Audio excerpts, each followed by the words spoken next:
I was recently suggested a new game, Tsunagari Chess School, a psychological horror visual novel comparable to DDLC, Corpse Party, etc. Being a fan of this genre, I jumped at the chance to play a brand new game and see what it was all about. This video will be a breakdown of the game Tsunagari Chess School, what it's about, and my thoughts. But first, I want you to stop now and throw away any thoughts of calling this game a ripoff of another, specifically DDLC. I've seen a few people complain about it in the reviews, and man, I feel like they played maybe 5 seconds of it, cried fanboy tears, and whined about it online.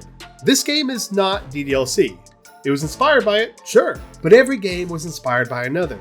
Shoot, DDLC was inspired by another game itself. This game has some unique mechanics and story, and I promise you, it differs from DDLC. If you compare every visual novel horror to another, you'll just end up a sad sack of potatoes. So, let's not do it to begin with. And, without further ado, let's begin. We'll discuss the game's story, characters, music, and horror, and conclude my final thoughts. There will be some spoilers here and there, but I'll not cover any of the endings or any major twists. First, let's discuss the story. Tsunagari Chess School is about a new student who joins the local chess school to learn more about the game. While there, he meets a variety of new faces, learns more about chess, and starts to develop relationships with the characters. As the days pass, he learns more about chess, the other students, and some mysterious events happening in the town.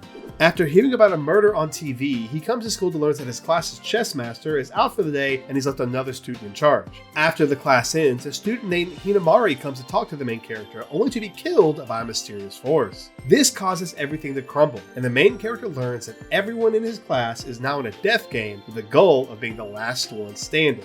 This is a basic overview of the story, and it's a unique one in the world of psychological horror visual novels. The game thrusts you into the action relatively fast and keeps you on your toes with subtle hints throughout your playthrough of the truth behind each action. The game is not finished yet, so there is much more to be added to the story. So I can't give you a complete breakdown of the story now, because who knows what will be added in the future. But I can't talk about what's currently there. I think the story has a lot of potential. There are already 2 main routes and 1 sub-route you can complete in the game, each adding more to the story and some only unlocking after completing another. There are also a few missable conversations in the game that answer some questions and provide you with many more. I am very excited to see what the developer has planned for this game because I want my questions answered, and I want to learn more about the game's lore and all the secrets the story has to answer. That being said, the story could be polished here and there, but that comes with time. The developer added more lore to one of the characters with this last update, so I'm sure the story will become more and more polished before the main release. Next, let's talk about the characters. Currently, there are 7 characters you interact with: Hinamari, Yumiko, Misaki, Rin, Ireli, Kenji, and Sora. Each character has personality inspired by some typical tropes, but have their own unique spin to them. As I mentioned, the story isn't finished yet, so the characters still have a lot more lore and interactions that need to be added. However, a few characters currently stand out: Yumiko, Misaki, and Sora. You spend the most time with these 3 characters in the game. Yumiko and Misaki are the only 2 characters with the main routes at the moment, and Sora is seen as an antagonist to you. These characters are very interesting in my opinion, because right away, they show signs of knowing something that we as the players don't know. Plus, the relationships form more quickly than in normal processes. Of course, there is a reason behind this, but we're not going to go into that during this video, because you need to play it for yourself. I also like that you can miss hints about the reasoning and important lore if you don't explore everywhere and interact with everything.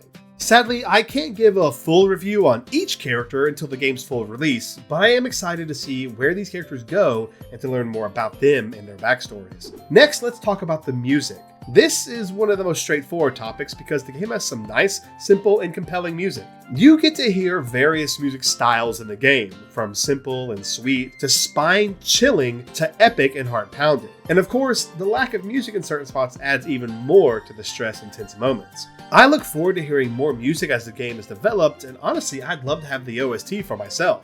Next, let's talk about my favorite topic: the horror. The game has your typical psychological horror experience. It has some intense twists and moments that are more mind-breaking than jump-scary. I think it does well in surprising you with these moments. One moment you're talking about chess and random slice-of-life things. The next, death everywhere. I would love to see even more horrifying, mind-breaking events added to the game, but I think it's currently on the right path to provide us with a truly horrifying experience. All in all, I like this game. I think it has potential to be great, and I'm really excited to see where it goes in the future. I do think it could be polished here and there, but that comes with early release games. One thing I do like is the fact that the developer is open to feedback. One of the major complaints when the game first came out was the combat system. People said it was too difficult, and the developer made tweaks to the mechanics to make things easier, and was still making tweaks even with its latest release, which is very respectable. I highly suggest this game. You should go check it out for yourself and follow it as it grows. I plan to play each update on stream, and I would love it if you join me for them. Oh, and for you DDLC fans, there is a DDLC Easter egg in the game that plays homage to an iconic DDLC moment. Check this out.